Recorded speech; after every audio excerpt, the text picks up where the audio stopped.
right, here we go. So, welcome everybody. Good afternoon, and thank you for joining us for our next episode of Executive Edge, Driving Change Through Lean Six Sigma, presented by the Office of Executive Education, at the University of Georgia, Terry College of Business. The Executive Edge Speaker Series features discussions with corporate thought leaders and business school faculty, offering in-depth previews of our cutting-edge executive programs.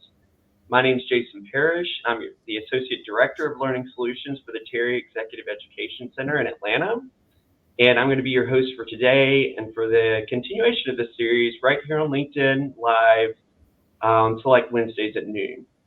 So for today's discussion, we plan to highlight our Lean Six Sigma certification programs and how you can utilize these programs and the Lean Six Sigma methodology to improve processes, enhance the customer experience, and generally support a change-ready culture within your organization.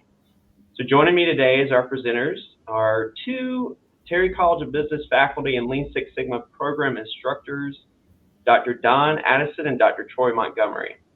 These guys are both certified in Lean Six Sigma. They've got many years of experience in its applications on both the corporate and academic setting. Thanks for joining us today, guys. I'm going to hand it over to you from here for the presentation. Great, thanks, Jason, and good to have everybody here. So one of the things that I'll start with is would love to have some interaction throughout. So as we go along, if you have questions, or I'll ask a few questions, put some thoughts in the comments, and we'll address your comments and address your questions as well. I've got a couple things to share here. I'm going to pull up another screen. There we go. So first, before Don and I introduce ourselves, let's talk a little bit about Lean Six Sigma. Some of you may be familiar with Lean Six Sigma, others maybe not so much. So first, why is Lean Six Sigma and this philosophy we talk about in continuous improvement, why is it important? So Lean Six Sigma got its start more than 20 years ago, back in the 90s. And it's been a well-known problem-solving methodology in manufacturing, primarily to start. And then in the early 2000s, we started to see Six Sigma in particular transform into more service businesses as well. So what Jason had mentioned is we've got both a yellow belt and a green belt Lean Six Sigma course through the University of Georgia. And at the end of that course, there's a few things that we want all participants to be able to do. One is analyze both the manufacturing and service process and identify improvement opportunities. This is extremely important. So we talk a lot about process mapping and the importance of understanding what is actually going on in the processes that your organization is performing. Next, we also want to look at increasing your individual and collective value as your team within your industry and apply this methodology both to manufacturing and services. So we realized when Lean Six Sigma was birthed, it was from General Electric, Motorola, a lot of manufacturing companies. But the methodology has been transformed into services, and we can apply it to pretty much any services. And we'll give you some examples as we go along. Also within Lean Six Sigma, we look to do a couple things organization-wise. So we have listed here on the screen a few of the benefits. These are more organizational type benefits. And projects that I've worked on throughout my career has enjoyed some of these. Reduced costs, productivity increase, looking at cycle times or how long it takes us to do and perform a process for our customers. Increased customer satisfaction and higher quality. So of the organizations that have implemented and adopted Lean Six Sigma processes, it's been proven over time that they've been able to move forward with a number of these benefits. But what does it mean to you individually? Well, part of it is potential career advancement. And the way that Don and I approach Lean Six Sigma is more a general methodology to solve complex and simple business problems. We also give you a lot related to leadership and how that applies to problem solving. And then lastly, and probably most importantly, is nurturing that managerial and leadership ability within your team and getting recognized for that within your organization. So, some of the benefits to large companies, General Electric was one of the early adopters. They claim over $2 billion worth of savings Honeywell, also another early adopter, $1.2 billion worth of savings. So these are back in the 90s. And we're going to talk a little bit more about, well, what are the savings and the benefits in today's projects? So with that, we just wanted to start off with the value to teams, organizations, manufacturing services, and you individually that might be interested in pursuing a Lean Six Sigma certification. Now let's talk a little bit about what's different from the course that we provide here at University of Georgia versus some of the other Lean Six Sigma courses that you may see available. Okay, thanks a million, Troy. So when we look at what's different about this course, we weave in 3 different aspects of business operations. We've got continuous improvement, which is truly focused on increasing the efficiency and effectiveness, mainly related to the processes within your organization. When we think about project management is the actual plan as well as the necessary resources to implement those improvement opportunities surfaced through continuous improvement efforts, or more specifically, the Lean Six Sigma methodology or application of that methodology. And then finally, we have change leadership, which is squarely focused on ensuring the people within your organization welcome, adopt, and or buy in to those changes. So it's this 3-legged stool that helps us drive results. Now, along those lines, Dr. Montgomery mentioned the yellow belt. The yellow belt is a certification which gives you a very high level understanding of some of the core principles associated with process improvement, specifically within the Lean Six Sigma methodology. From there, we can progress to the green belt, which really gives you a more advanced skill set to be an individual contributor within a Lean Six Sigma green belt environment. Troy, back to you. Yeah, and to add on to that, so there's the different certification levels. And those that aren't familiar, what Don had references, the entry level, which is the yellow belt. Typically, roughly about 2 days worth of training. And the expectation is that a yellow belt would be a contributing member of a continuous improvement project. Then you get into the green belt. Now you're talking about leading some of these initiatives and being a little more equipped to utilize some of the statistical foundations from the Six Sigma perspective. And that's what we provide in the green belt. So it's not just giving you that continuous improvement, the methodology that you would receive really within any green belt program, but we layer on top of that the importance of leading the change. And so not just coming up with the right solution on paper, but also implementing it. Because we all know that one of the major issues in getting a project executed all the way through is working with different stakeholders and the people side and the people equation. So we provide a good amount of that in our course, along with some very simple fundamental project management tools to execute on projects. So those are some of the different factors that we provide and layer on top. Because if you got all 3 of these, which are listed on the slide, continuous improvement, project management, and change leadership, you as an individual and a team are going to be ready and set to drive change within your teams and your organizations. Okay, so we went through a little bit about some of the value of Lean Six Sigma in general, and then the course that we provide, just to level set a little bit about our background. So my background academically is focused on engineering, University of Notre Dame, then MBA at UGA, and then I got my doctorate at the University of South Florida. And along my career, so it's not just an academic career, I actually have more than 15 years of experience on implementing and driving change in multiple different organizations. My Six Sigma journey listed there on the bottom left includes a green belt from General Electric. So General Electric, again, was one of the early adopters and driven mainly by Jack Welch in the early 90s.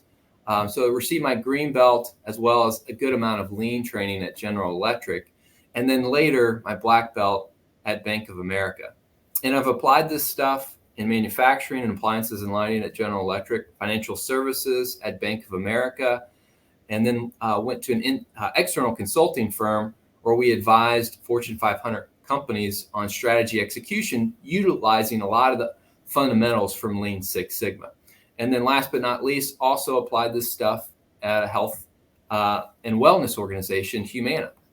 So I firsthand have been able to see the application on the manufacturing and multiple different services side, and can share some of my stories as we go along. Next, I'll let Don introduce himself. But before I do, would love to see, again, any questions that you guys have in the comments throughout.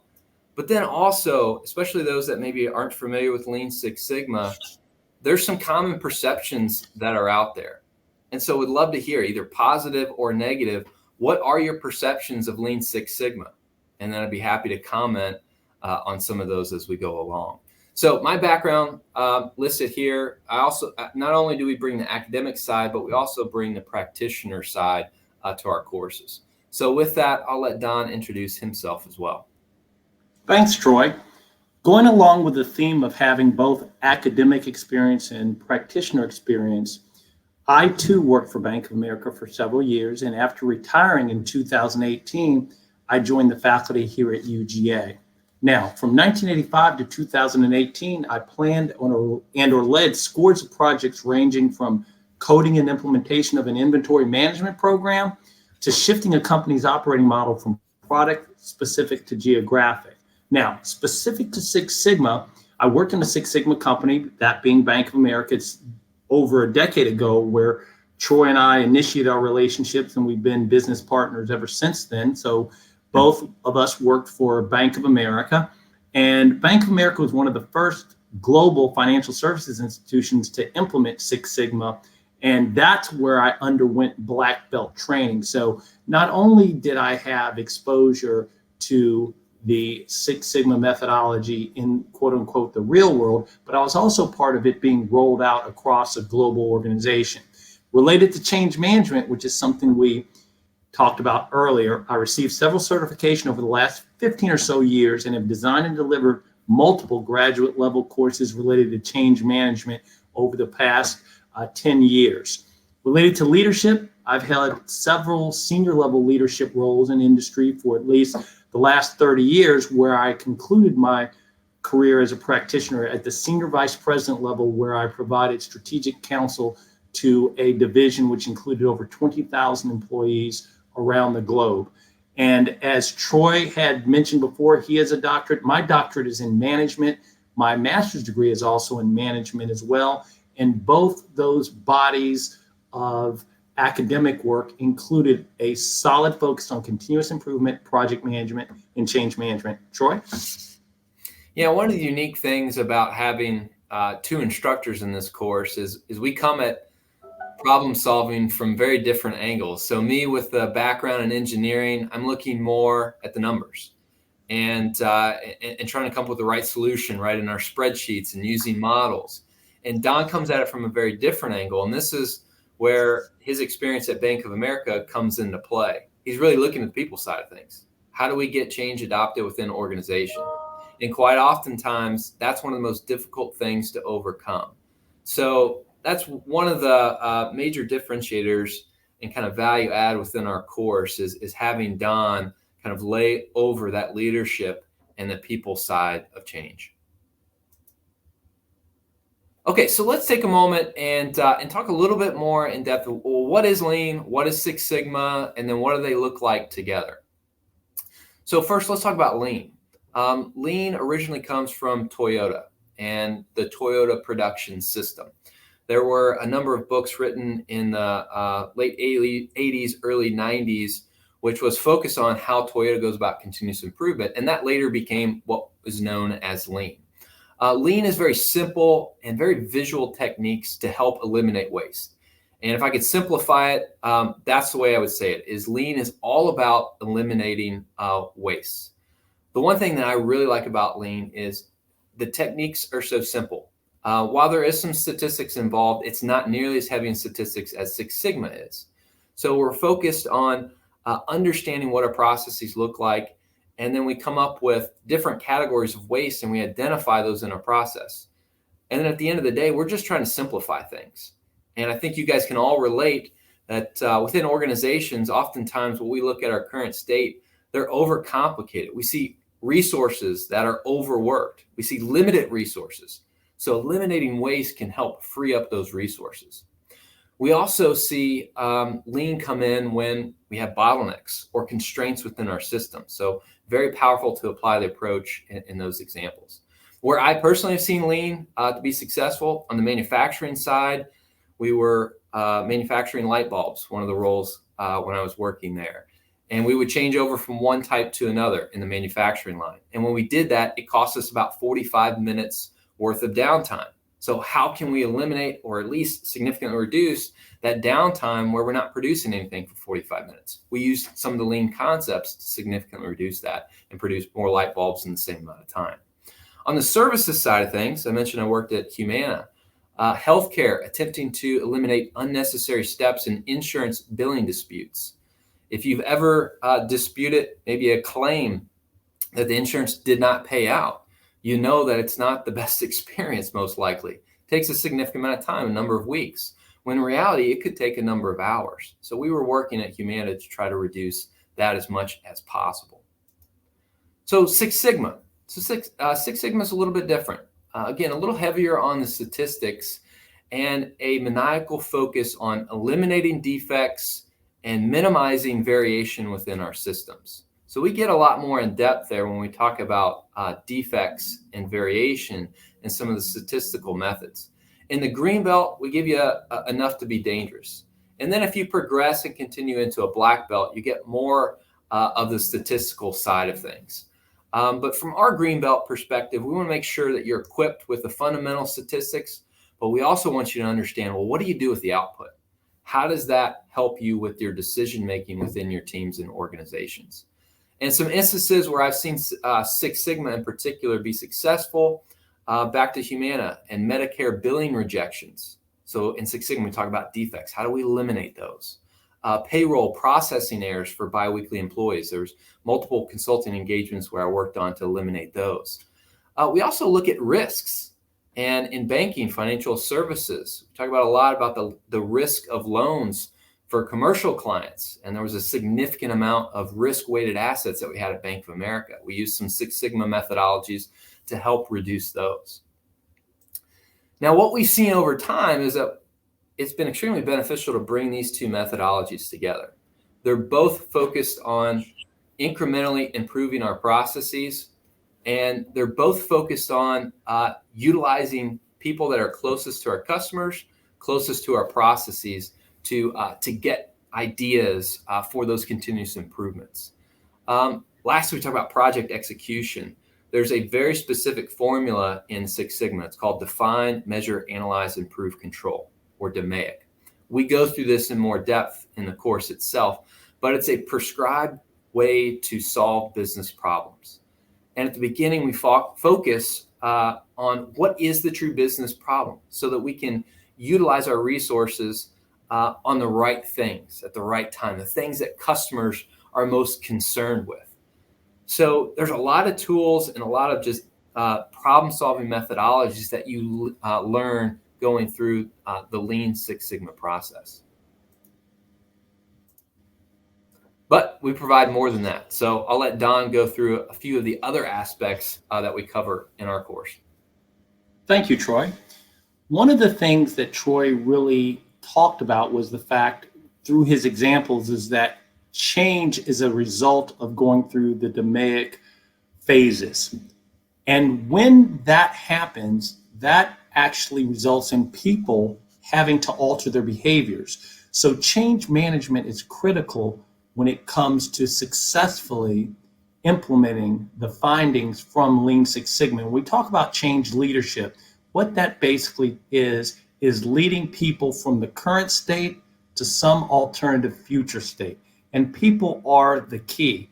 So what we like to point out with this slide is in the lower corner of this slide with the thermometers, what research suggests is that companies that plan for this change by having a good, what we call change leadership or change management plan, gain significant impact and or revenues from thinking through and having a change leadership or change management plan. Conversely, on the other side of the coin, those organizations which ignore the people side of change, aka not having a change leadership or change management plan, lose a considerable amount of money. So the key here is that change leadership and understanding how to lead your people from point A to point B is critical when it comes to Lean Six Sigma. That's why we incorporate this content into our Lean Six Sigma offering. Now, another thing that we provide with our course is design thinking. And design thinking is a non-traditional approach to problem solving and or design or solutioning.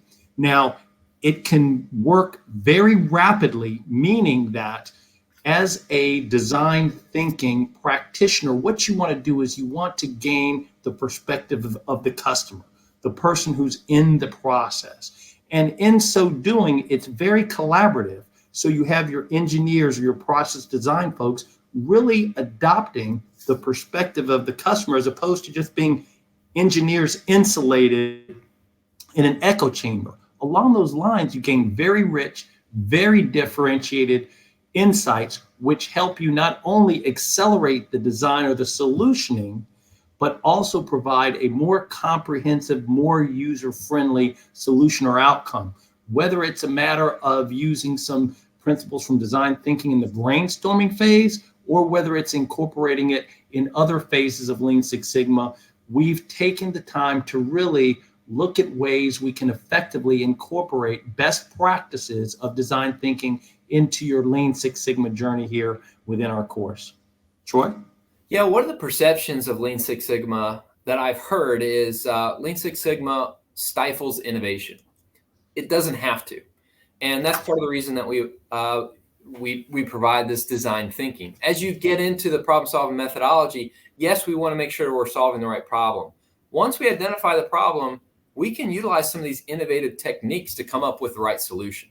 So I want to lay that out there as one of the common perceptions, which I would say is a misperception, that it doesn't have to necessarily stifle innovation. The other thing we provide is project management and just some very simple tools to drive and execute on change. Project management is one of the classes that I teach both at the undergraduate and graduate level. And we kind of give you the best of the academic research, but then a lot of practitioner tools to help you execute and drive change. Unfortunately, the statistic that's listed there is still true, that more than 70% of projects are challenged or fail to meet their intended business outcomes. With the technical skill set side of learning some of these tools to drive projects, as well as the people side, I'm convinced it doesn't have to be this high. So we're going to give you some tools, techniques, both on the people side and then on the technical side of project management to help minimize the amount of projects that your organization would consider challenged or failed. Okay, so to wrap up, I just want to share that, again, reiterate, it's not just manufacturing firms that are getting benefits through Lean Six Sigma and some of these continuous improvement methodologies. As you can see here, listed are some of the earlier adopters of Lean Six Sigma. And as you look at this list, some of the top ones there may be familiar to you as manufacturing firms. But as you get down, a couple of them we've already mentioned, Bank of America and Humana, clearly are not manufacturing firms. They fall more on the service side of things. So organizations have gotten a significant amount of benefit. In fact, there's some academic research articles that looked at over 28 different organizations, both manufacturing and services, that have recently implemented Lean Six Sigma, and found that effective implementation led to average of close to 2% of revenue savings over the period of implementation, and on average more than $2 in direct saving for every dollar invested in Lean Six Sigma. So you and your organization, no matter what it is, can get value out of this continuous improvement methodology. And the way that we approach it is to utilize the tools and thought process that are necessary for your project. It doesn't have to be following the DMAIC methodology from start to finish. No, it's let's teach you the methodology, let's teach you the tools, and then you as a leader decide how to apply them in the right manner to your business problem. And with that, you'll get a significant amount of the benefits that we talked about at the very beginning of the course. Lastly, I'll go back to those perceptions. There's a couple of them that I want to hit on. One is there's a perception of it's going to take too long. going to take too long to implement, to utilize this stuff? Yes, it does. Six Sigma and Lean Six Sigma forces you to take a step back and ask, am I solving the right problem? But along the way, we also talk about quick wins. So this is why Lean is so good to implement before you talk about implementing Six Sigma, because you have a lot of immediate, tangible results. And so as you're building the case for some of these longer term projects and complex problem solving, along the way, you can apply some very simple tools. Also often here, I don't have enough resources, people, or money. And my response is, you can't afford not to do this stuff then. You've got to free up your existing resources so that they can focus their time more on value add activities within your organization. So instead of saying you don't have enough resources, my question back will be, well, what if I told you that you can use the same amount of resources and increase productivity by 5, 10, 15, 20% more? Would you be interested in investing in Lean Six Sigma now? Typically, the answer is yes. So there's plenty of other perceptions out there. Don and I take what I would call more of a new age approach to Lean Six Sigma, incorporating some of the other methodologies that we shared there as well. So with that, I'll turn it back over to Jason to see if we had any other questions and or to wrap up our session today. Awesome. Thanks, guys. We've still got some people live here with us, and so far, no questions. We'll see here. I guess you were so thorough. Yeah, that was actually great high-level overview, and I appreciate you guys pointing out that this isn't just for manufacturing. That really can benefit many different types of organizations and people. Yeah, and quick comment on that, Jason. I mean, we've had a lot of recent clients that have come from the healthcare industry in particular. And that seems to be a hot industry for focusing on particularly some of the lean side of the equation that we talked through today. Yeah, and Jason, here's what I'll also add is, although Troy and I have both worked at major Fortune 100 companies applying Six Sigma, even someone who is a sole proprietor who owns their own business can benefit from our course, because you leave the course with skills that are extremely helpful in allowing you to look at any process you have, whether you're a plumber, whether you're a tax professional, and really see opportunities to save money and or increase production. So whether you're a GE or Bank of America or Tom's Plumbing, you can apply what you learn from this course, and within the first week gain significant value from a financial perspective. That's awesome. And I'll also mention, from a logistical standpoint, we can set these courses up as a custom course for a company. So if you wanted to take several people in your organization through, we can do that for you, which highly beneficial in my mind, and we've done that successfully a few times here. So just a few more things, before we close out, just to give everybody dates and processes, that sort of thing. We will be running our Lean Six Sigma. Well, the Yellow Belt certification course is online and self-paced, so folks can sign up and register for that anytime. And of course, you complete that, online and at your own pace. For the Green Belt certification, however, we have two options. You can either do it online or in person. For the online format, classes run 4 weeks. The next class starts on September 28th. That's right around the corner. And this course does also include some live virtual instruction as well from Don and Troy here, which is great. And those are on Tuesdays from 11 to 12:30 if you take the course. So it's great to have that live interaction also. For the in-person Greenbelt course, that's 3 days of in-person instruction. That's going to be here at the Terry Executive Education Center in Atlanta. The next in-person course is going to run November 3rd through the 5th. So if you want further information, you want to register for these courses, get the program details of when they cost and when they're running, You can certainly check out our website. It's terry.uga.edu/executive. Or you can also just follow us right here on LinkedIn, or reach out to us here through LinkedIn as well. We'll be happy to discuss the details with you guys of either, again, we could even discuss something with organization-wide or with other folks in your organization if you're interested. So, I hope you guys, everyone, enjoyed today's presentation, and join us again next week. We're going to do another one on the 15th, on Wednesday, around strategic decision making and crisis management with Dr. Mike R. And also, again, please just remember to follow us here on LinkedIn for the latest updates on our programs and this series. So thanks again for joining us, everybody. Be well and be safe out there.